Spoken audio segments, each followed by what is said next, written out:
Hello everyone, you joined me with another out of spec guide video. I'm Max and I'm going to talk about basically how you can save money charging your electric car because overall electric cars cost of ownership tends to actually be cheaper than gas. Even though initially these puppies are expensive, we can help offset that with charging. That's not to say that there's a common kind of myth around that electricity should be free and charging costs nothing.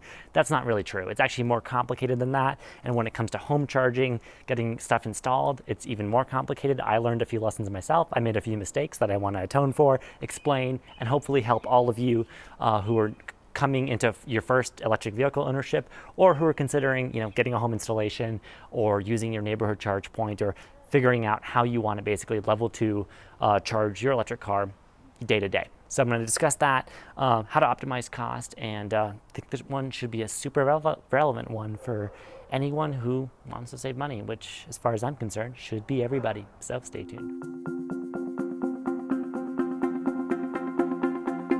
So I've got a home level 2 installation where I had a NEMA 1450 outlet installed, and for those of you who don't speak nerd, NEMA 1450 is basically a standard for this big prong here. I'm not going to unplug it because the charger's active, it's hot as we might call it, but anyhow, it is plugged into the wall, so it's not hardwired, and as a result I've limited it to 40 amps. And honestly, if you are installing a home charger this way, you really need to limit it to 40 amps. So let's backtrack a bit. I'm basically just making up for my last video. I had this unit at 48 amps, and to be honest, maybe Vivor knows something I don't, but to spec, anything that plugs into this socket should not be 48 amps. Why? Well, NEMA 1450, in the name, the 50 stands for 50 amps. It is a plug that outputs 50 amps. And 50 amps sounds great, but that is not continuous. And when we talk about overnight charging, longer than 3 hours, you're building thermal energy, you're building residual heat.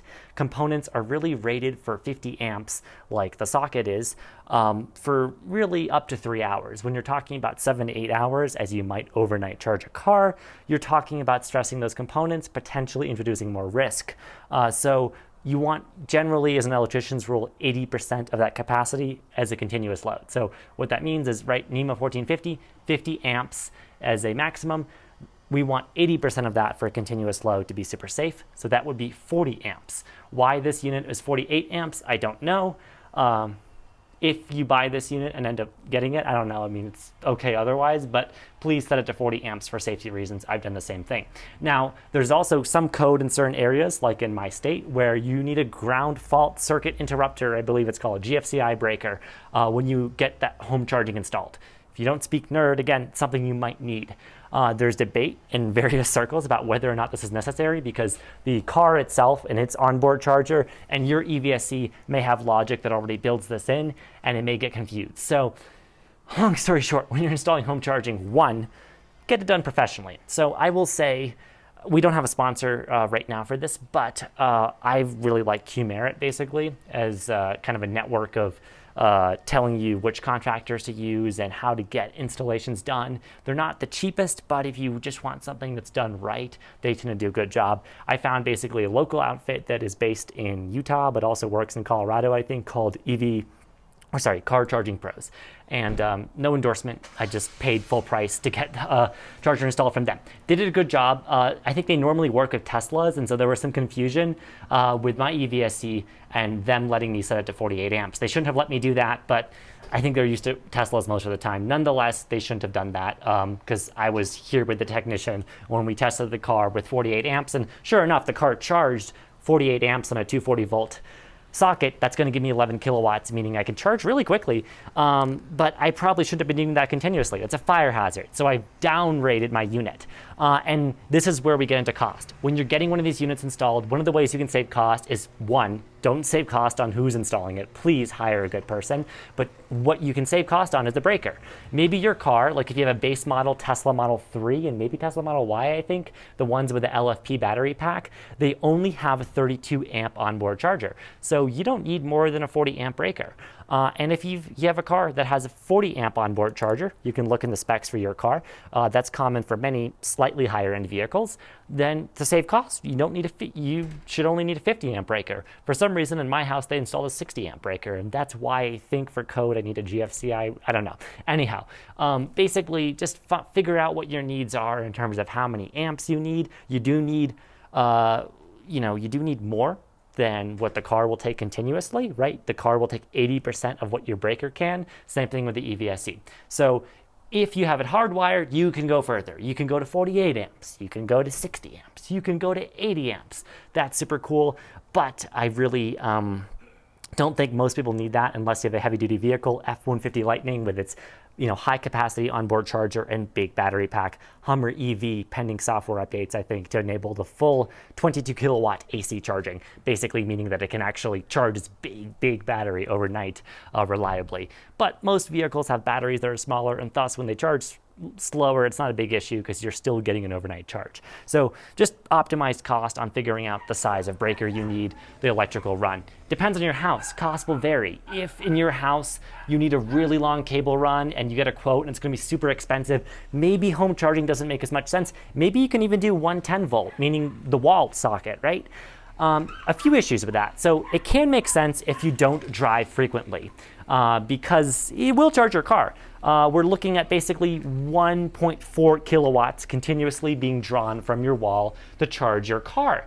And many cars have an onboard, a mobile charger, basically a cable that you can just plug into the wall. And if your car doesn't come with one, my Polestar comes with one, but Teslas now, for saving costs, don't. You can buy one from your car manufacturer, or honestly any generic one, as long as it plugs into your car.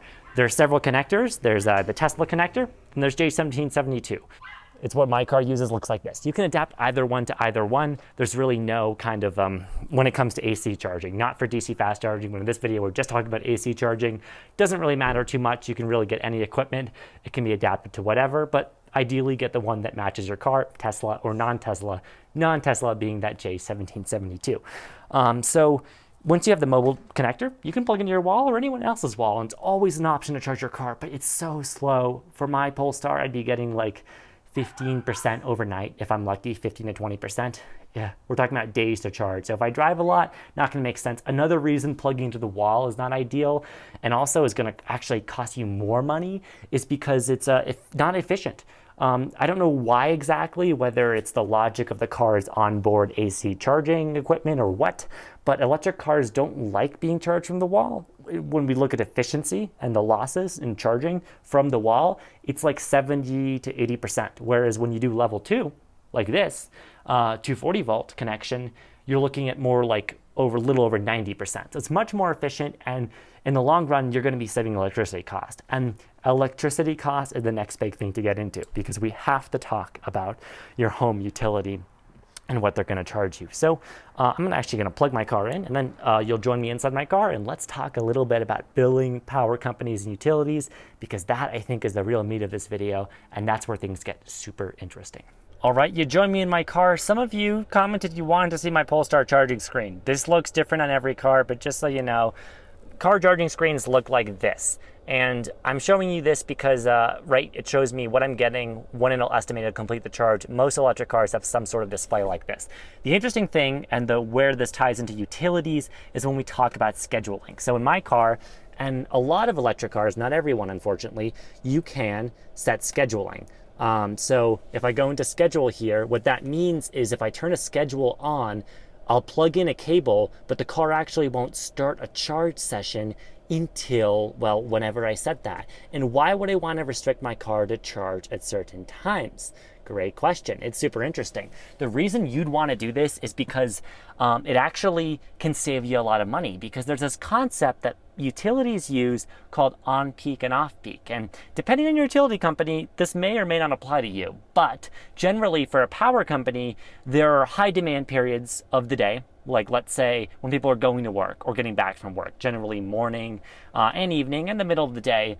And then there's lower demand, off-peak hours, which is usually basically nighttime when everyone's asleep and not using many utilities. So utility companies, to kind of help balance their power generation and not have to go with these peaks and troughs, I can't pronounce that word, but to go with those to help level them out. EV drivers are their favorite thing, because if you use off-peak hours, your utility company might be giving you better rates. However, this won't apply by default. I looked into it, and my utility company, Xcel, has a default standard plan where they just charge a flat rate per kilowatt hour of energy delivered. Depending seasonally, they change it for summer or winter. Every utility company bills differently, but that's the standard, and that's because their meter isn't smart. We have a power meter that tells them each month how much energy we use, but it doesn't tell them what time of day. So to enroll in that program, which I think I can with Xcel, it's a voluntary thing.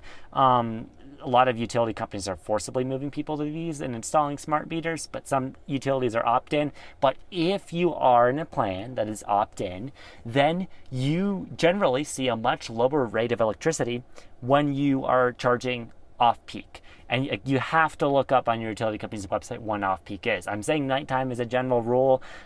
Sometimes they include weekends in that too. It just really depends. They might change it seasonally. So please look into this. This applies to your specific utility company.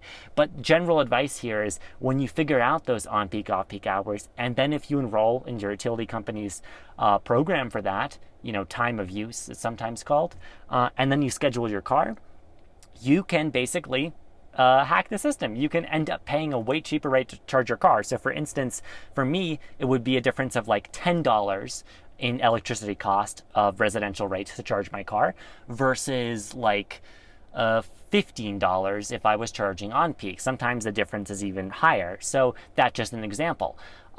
This is when I think home charging makes the most sense, when you can make it as cheap as possible, utilizing that on peak, off peak kind of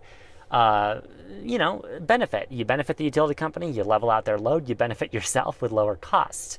And when you get those lower costs, home charging starts to look really competitive against any level 2 charging. The most expensive charging you can do for your electric car is that fast charging when you plug into those stalls, Electrify America, EVgo units on a road trip.